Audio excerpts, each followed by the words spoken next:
এই হচ্ছে Hamida pump CNG. আজকে এলপিজি ভরতে আসছি, কিন্তু এলপিজি কিন্তু যাচ্ছে মোটরসাইকেলে। এখন ঢাকা শহরে অহরহ দেখা যায় যে মোটরসাইকেলের ভিতরে এলপিজি করা।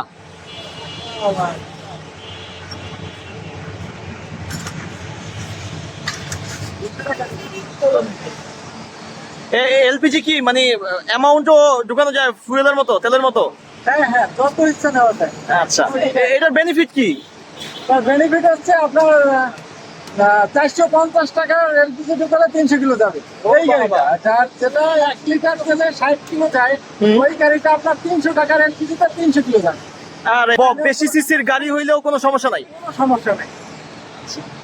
এখন আপনি কত টাকা নিতেছেন? এখন এখন 200 টাকা। 200 টাকা, 197 টাকায় ফুল হয়ে গেছে। এটার মধ্যে কোনো রিস্ক নাই তো? মোটরসাইকেলে যে এলপিজি। কোনো risk নাই। আপনি কত জায়গায় করছেন? আমি এটা উত্তরা থেকে করছি। উত্তরা? হ্যাঁ, কত টাকা খরচ গেছে আপনার এটা করতে? এটা করতে এখন বর্তমানে 15,000, আগে ছিল 12,000। আচ্ছা, এটা কিন্তু একটা টিভিএস এর ওল্ড মডেলের গাড়ি, কিন্তু আপনি চাইলে যে কোনো মডেলের গাড়িতে এটা এলপিজি করতে পারবেন। আর এলপিজি খুব সাশ্রয়ী। এটা দীর্ঘদিন যাবৎ বাংলাদেশে চলতেছে, বাট এখনো পর্যন্ত পপুলারিটি পায় নাই। তো চলেন সুফি ভাই, সবাইকে আল্লাহ হাফেজ দিয়ে দেন। আল্লাহ হাফেজ।